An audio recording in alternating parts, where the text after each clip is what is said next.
further wastage of time. So title of the editorial says Myanmar's woes అంటే కష్టాలు, problems, issues. Myanmar దేశానికి రకరకాల సమస్యలు ఉన్నాయి, ప్రాబ్లమ్స్ ఉన్నాయి, దాని గురించి రాశారు. Silencing Miss Suu Kyi will not help junta tighten its control over a rebellious country. Junta అంటే అర్థం ఏంటంటే a military group that has taken control over పవర్ని బలవంతంగా తమ చేజిక్కించుకున్న మిలిటరీ గ్రూప్ని ఏమంటాం? జంతా అంటాం. సో ఈ మయన్మార్లో ఏమైంది? డెమోక్రాటిక్గా ఎలక్ట్ కాబడ్డ నాయకుడిని దింపేసి వీళ్ళు బలవంతంగా పవర్ని వాళ్ళు చేజిక్కించుకున్నారు. సో ఈ గ్రూప్కి ఈ కంట్రీ పైన గ్రిప్ని లేదా కంట్రోల్ని టైటన్ చేయడం అంత ఈజీ కాదు. వాళ్ళు ఏం చేశారు? ఈ లేడీని సైలెన్స్ చేశారు. తిను డెమోక్రసీ కోసం ఫైట్ చేస్తున్న క్యాండిడేట్, గత 2 సార్లు ఎలక్షన్స్లో గెలిచారు. ఆవిడని ఒక కేసులో పెట్టి అరెస్ట్ చేసి రకరకాల ఛార్జెస్ పెట్టి జైల్లో పెట్టించేశారు. తన నోరు ముయించే ప్రయత్నం చేస్తున్నారు. తన నోరు ముయిస్తే మీకు కంట్రీ మొత్తం మీద గ్రిప్ వస్తుందంటే రాదు. ఎందుకంటే country is in rebellious mode. Rebel అంటే ఎదురు తిరగడం. ఈ మిలిటరీ పద్ధతులకి, మిలిటరీ గవర్నమెంట్కి వ్యతిరేకంగా ప్రజలందరూ పోరాటాలు చేస్తున్నారు. రెబెల్ మోడ్లో ఉన్న ఈ కంట్రీని కంట్రోల్ చేయడం అంత ఈజీ కాదు. ఆవిడ నోరు ముయించినా సరే మీరు ఈ మొత్తం కంట్రీని మీ గ్రిప్లోకి తెచ్చుకోవడం పాసిబుల్ కాదు అని చెప్పి రాస్తున్నారు. The conviction of Aung San Suu Kyi, Myanmar's deposed state councillor and pro-democracy leader in a corruption case shows nothing but the desperation of the Janta to silence her. Conviction అంటే అర్థం ఏంటి? ఒక కేసులో ఆవిడకి శిక్ష పడేలా చేయడం. కేసులో విచారణ జరిగి శిక్ష పడేలా చేస్తే దాన్ని కన్విక్షన్ అని అంటాం. ఎవరిని కన్విక్ట్ చేశారు? ఈ లేడీని కన్విక్ట్ చేశారు. ఎవరు ఆవిడ? డీపోజ్డ్ అంటే పదవి నుంచి బలవంతంగా తీయించబడ్డ. One who was removed forcibly from power నుంచి బలవంతంగా తీసివేయబడ్డ క్యాండిడేట్. ప్రో డెమోక్రసీ లీడర్, డెమోక్రసీకి ఫేవరబుల్గా ఉన్న లీడర్ ఆవిడ్ని ఒక కరప్షన్ కేసులో ఇరికించి కన్విక్ట్ చేసేసారు. నేరం నిరూపితమయ్యేలాగా చేశారు. ఆవిడికి ఈ నేరం మోపి నిరూపితమయ్యేలా చేయడం అనేది ఏం చూపిస్తుంది మనకి? Desperation of the Janata. ఈ మిలిటరీ గ్రూప్ యొక్క డెస్పరేషన్. దేనికి? To silencer. ఆవిడ నోరు ముయ్యించడానికి వాళ్ళు డెస్పరేట్గా ఉన్నారనే విషయం దీని ద్వారా మనకి అవగతమవుతుంది, తెలుస్తుంది. For the military, which seems determined to destroy the Southeast Asian nations' popular democracy, Ms. Suu Kyi, under house arrest ever since February 2021 coup, remains the enemy number 1. దీని అర్థమేంటి చూడండి. For the military which seems determined to destroy the south east Asian nations popular democracy. Popular అంటే ప్రజల చేత ఎన్నుకోబడ్డ ఈ democracy ఏదైతే ఉందో, ప్రజలందరూ కోరుకుంటున్న డెమోక్రసీ ఏదైతే ఉందో దాన్ని డెస్ట్రాయ్ చెయ్యాలి అని చెప్పి వీళ్ళంతా డిటర్మైన్డ్గా ఉన్నారు. ఇలాంటి వాళ్ళకి ఈ లేడీ ఎవరైతే ఉన్నారో, హౌస్ అరెస్ట్లో ఉన్న ఈ లేడీ ఎవరైతే ఉన్నారో తను ఎనిమీ నెంబర్ 1. ఎందుకంటే తను డెమోక్రసీ కోసం ఫైట్ చేస్తున్న leader. She has popular support. ప్రజల నుంచి ఆవిడకి సపోర్ట్ ఉంది.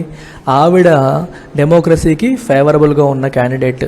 సో వీళ్ళు డెమోక్రసీని డెస్ట్రాయ్ చేయాలి, ప్రజాప్రభుత్వం ఉండకూడదు, మేము మొత్తం మా కంట్రోల్లో పెట్టుకుంటాము అని చెప్పి అనుకుంటున్నారు. కాబట్టి ఆవిడ వాళ్ళకి ఎనిమీ నెంబర్ 1 కింద మనకి కనిపిస్తోంది. కూప్ అంటే కుట్ర అనే మీనింగ్ వస్తుంది.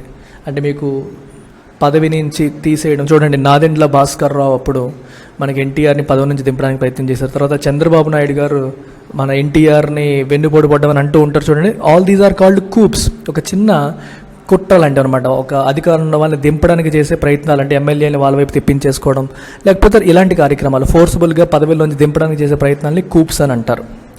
సో ఈ మిలిటరీ గ్రూప్కి ఎవరు ఎనిమీ నెంబర్ 1? మన మేడం గారు enemy number 1.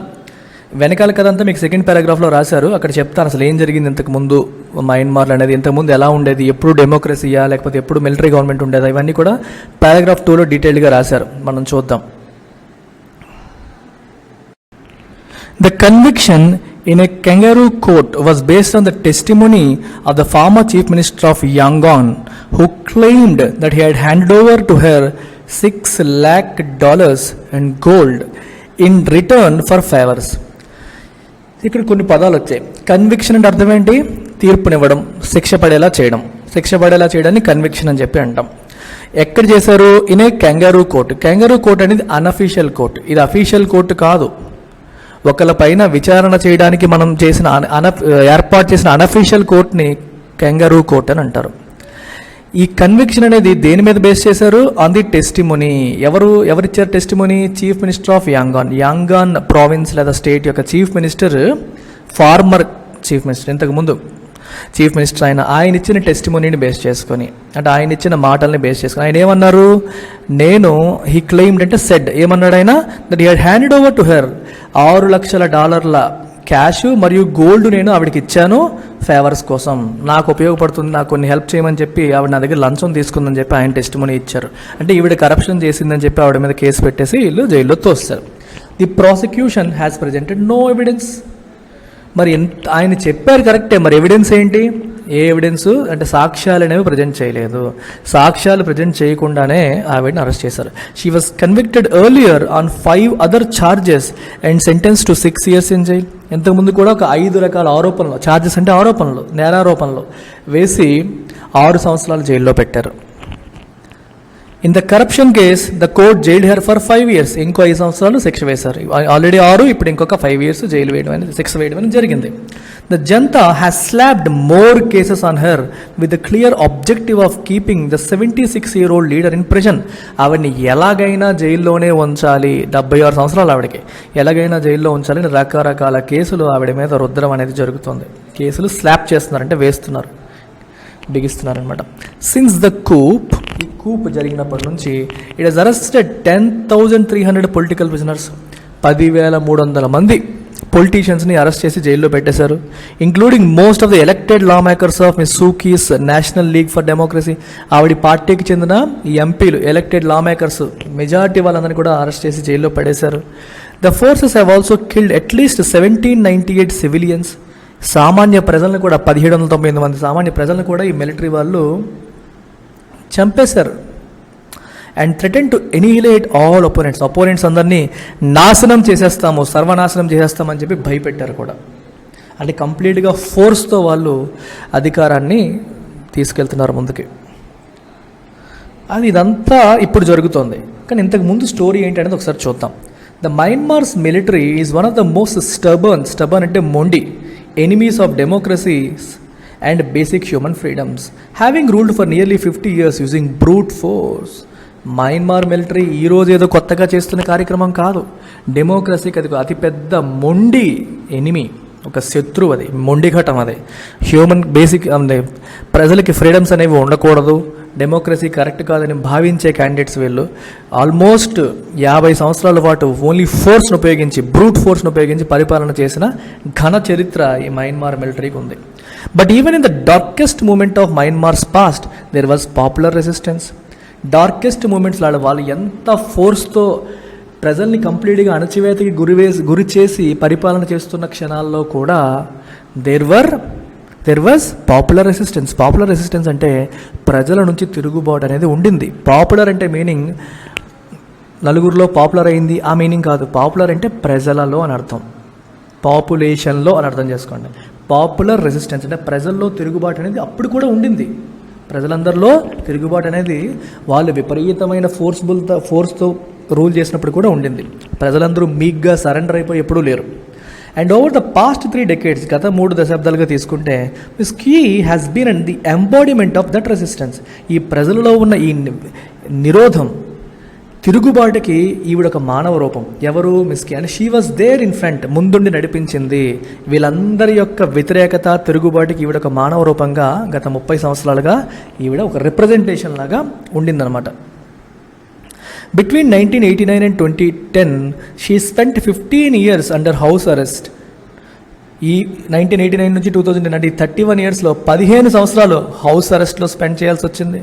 The military, faced with international isolation and growing domestic anger, agreed to release her and share power with civilians through a quasi-democratic arrangement. మరి ఇంటర్నేషనల్గా అందరూ కూడా వీళ్ళని, మీరు ఇదేంటిది ప్రపంచం అంతా డెమోక్రసీ వైపు అడుగులేస్తున్నప్పుడు మీరు free and fair elections conduct చేయకుండా బలవంతంగా కంట్రోల్ చేయడం ఎంతవరకు కరెక్ట్ అని ప్రపంచం అంతా ఏలినేట్ చేసేసింది, ఐసోలేట్ చేసేసింది, సెపరేట్ చేసింది. మీకు ఏ సపోర్టు మేము చెయ్యము అని చెప్పి ప్రపంచం మయన్మార్ని వెలివేసే పరిస్థితి వచ్చింది.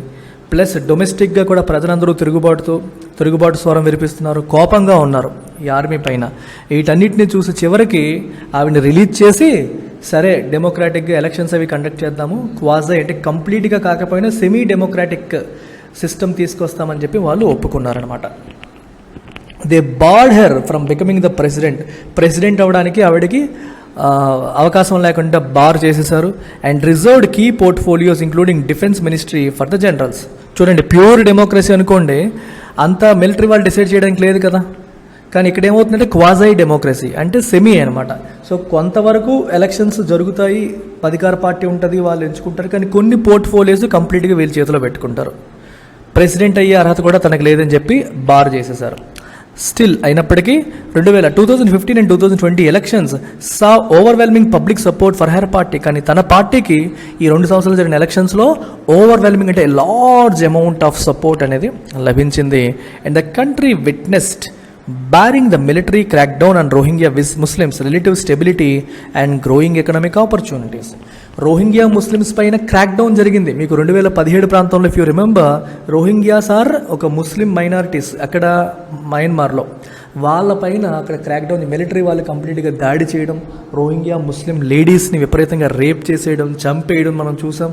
ఈ ముస్లిమ్స్ శ్రీలంకలోను, ఆ పక్కనే ఉన్న బంగ్లాదేశ్లోను, మన దేశంలోనూ రకరకాలుగా ఇల్లీగల్గా ఎంటర్ అయిపోవడానికి కూడా మనం చూసాం. వీళ్ళని ఏం చేయాలి, మన దేశంలో సిటిజన్షిప్ ఇస్తామా, వాళ్ళని శరణార్థులుగా ఉంచుతామా ఏంటి అనే డిస్కషన్స్ కూడా అప్పట్లో జరిగాయి. ఆ ఒక్క ఇన్సిడెంటే నెగిటివ్ ఇన్సిడెంట్ మయన్మార్ డెమోక్రసీలో, ఆ ఒక్క ఇన్సిడెంటే నెగిటివ్ ఇన్సిడెంట్. అదర్వైజ్ ఆవిడ సూకీ హయాంలో పబ్లిక్ సపోర్ట్ అనేది ఉండింది. There was relative stability in the economic opportunities కూడా ప్రజలకి దేశానికి పెరుగుతూ వచ్చాయి. But the military was worried whether an increasingly popular and powerful Miss Suu Kyi after her second consecutive election would clip its privileges. కానీ military ఏమనుకుంది, భయపడింది. మొదటిసారి గెలిచింది ఓకే, రెండోసారి కూడా ఈవిడే గెలిచేసింది, ప్రజల్లో ఈవిడికి సపోర్ట్ బాగా పెరిగిపోద్దేమో, పెరిగిపోయి మిలిటరీ యొక్క ప్రివిలేజెస్, మిలిటరీకి ఉన్న స్పెషల్ పవర్స్ని ఈవిడ తగ్గించేస్తుందేమో అని చిన్న భయం అయితే మిలిటరీ వాళ్ళకి వచ్చింది. అందుకని వాళ్ళు ఏం చేశారు, it was this fear that prompted the genders to stage another coup. ఇంకో కుట్రకి అది దారి తీసింది. వీళ్ళందరూ కూడా ఇంకోసారి కుట్ర చేసి ఆవిడ్ని పదవీచ్యుతురాలని చేశారు, పదవి నుంచి తీసేశారు, డీపోజ్ చేసేశారు, బలవంతంగా ఆవిడని పదవి నుంచి తీసేలా చేసింది, ప్రాంప్ట్ చేసింది వాళ్ళని ఈ భయమే. They may have succeeded in reversing Myanmar's limited experiment with democracy అప్పుడప్పుడే వచ్చింది, ఇంకా లిమిటెడ్ ఎక్స్పెరిమెంట్ విత్ డెమోక్రసీ, దాన్ని రివర్స్ చేయడంలో వీళ్ళు సక్సెస్ సాధించారు. కాకపోతే but the coup has also wrecked havoc on the country. ఈ కూప్ వల్ల కంట్రీ పైన విపరీతమైన డ్యామేజ్ అనేది జరిగింది. రెక్ హెవోక్ అంటే అర్థం ఏంటి, cause a great amount of damage అని అర్థం. మీకు ఒక పెద్ద తుఫాన్లు వచ్చినప్పుడు, వరదలు వచ్చినప్పుడు ఈ పదాన్ని వాడతారు. ఈ తుఫాను, వరద ఇవన్నీ కూడా మనకి రెక్ హెవోక్.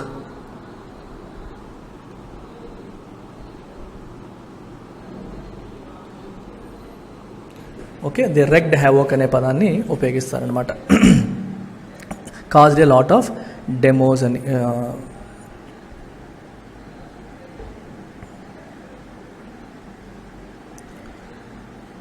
The opposition has taken up arms, pushing the country to the brink of civil war. A nationwide strike has crippled the country's economy. చూడండి, opposition has taken up arms. Opposition ఏం చేసింది, ఆర్మ్స్ని తీసుకుంది, ఆయుధాన్ని చేతబట్టింది. And country pushing the country to the brink of civil war. అంటే మీరు military వాళ్ళు ఆయుధాలతో అనగదొక్కుతుంటే మరి మేము ఊరుకుంటామని చెప్పి అపోజిషన్ పార్టీస్ కూడా ఏం చేశాయి, ఆయుధాలను చేతబట్టి మేము కూడా మీతో ఫైట్ చేస్తాం అన్నట్టుగా వచ్చాయి. సో దేశంలో ఉన్న ప్రజలే 2 వర్గాలుగా విడిపోయి కొట్టుకుంటే దాన్ని ఏమంటాం, సివిల్ వార్ అంటాం. అలాంటి పరిస్థితికి కంట్రీని పుష్ చేసింది. A nationwide strike has crippled the country's economy.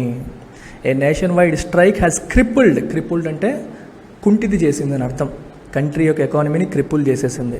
The political opponents of the coup have also formed an alternative unity government.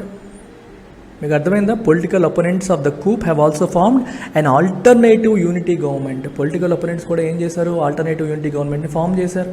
ఎవరైతే దీనికి వ్యతిరేకంగా ఉన్నారో వాళ్ళు కూడా సెపరేట్గా గవర్నమెంట్ ఫామ్ చేస్తామని చెప్పి ఫామ్ చేయడం అనేది జరిగింది. So far the military has manage to cling on to power through sheer repression. అణచివేత ద్వారా పవర్ అంతా వాళ్ళ చేతిలో ఉండేలాగా చేసుకోగలుగుతుంది మిలిటరీ. ఇప్పటికి కూడా క్లింగ్ ఆన్ టు అంటే హోల్డ్ ఆన్ టు, ఇప్పటికీ పవర్ని వాళ్ళ చేతిలో ఉండేలాగా చేయగలుగుతున్నారు. But it is not a sustainable model. కానీ ఇది సస్టైనబుల్ మోడల్ కాదు. Even silencing Miss Suu Kyi would not help junta tighten its control over a divided, impoverished and rebellious country. సూకీని సైలెన్స్ చేయడం కూడా హెల్ప్ చేయదు. ఇప్పుడు ఆవిడ ఒక్కదాన్ని నోరు ముయించేస్తే మనకి మొత్తం అంతా మా కంట్రోల్లో ఉండిపోతుందని ఈ మిలిటరీ జంతా అనుకుంటే అది జరగదు. ఎందుకంటే కంట్రీ ఆల్రెడీ డివైడ్ అయ్యి ఉంది, ఇంపవర్స్డ్ పేదరికంలో మగ్గుతోంది, రెబెలియస్గా ఉంది, తిరుగుబాటు స్వరాన్ని వినిపిస్తోంది. ఇబ్బందుల్లో, కష్టాల్లో, ప్రాబ్లమ్స్లో ఉన్న వాళ్ళు ఎవరు కూడా మనకి సైలెంట్ అవ్వరు, తిరుగుబాటు చేస్తారు. మీరు అందరి నోళ్ళు ముయించడం అనేది పాసిబుల్ కాదు. ఆవిడ ఒక్క నోళ్ళు మీరు ముయించవచ్చు, ఎంటైర్ కంట్రీ నోళ్ళు ముయించడం అనేది పాసిబుల్ కాదు అని చెప్పి మనకి ఇక్కడ చెప్పడం జరిగింది. సో చిన్న editorial, nothing much to learn from this, that's about it. And మీ అందరికీ తెలిసిందే, మళ్ళీ ఒకసారి రిపీట్ చేస్తున్నాను. We have courses not just in UPSC, APPSC, CAT, GRE, జీమాట్కి, ఆర్బీఐ, ఎస్బీఐ, ఐబీపీఎస్, ఎస్ఎస్సి, ఆర్ఆర్బీకి కూడా కోర్సెస్ అనేవి రన్ అవుతున్నాయి. And you have this phone number, ఈ నెంబర్ ఉంది. మీకు ఏ డౌట్స్ ఉన్నా సరే మీరు కాల్ చేసుకోవచ్చు. సో ఈ నెంబర్కి కాల్ చేసి మీరు క్లియర్ చేసుకొని జాయిన్ అవ్వాలంటే జాయిన్ అవ్వచ్చు. సో దట్స్ అబౌట్ ఇట్ అమ్మా. Take care, bye.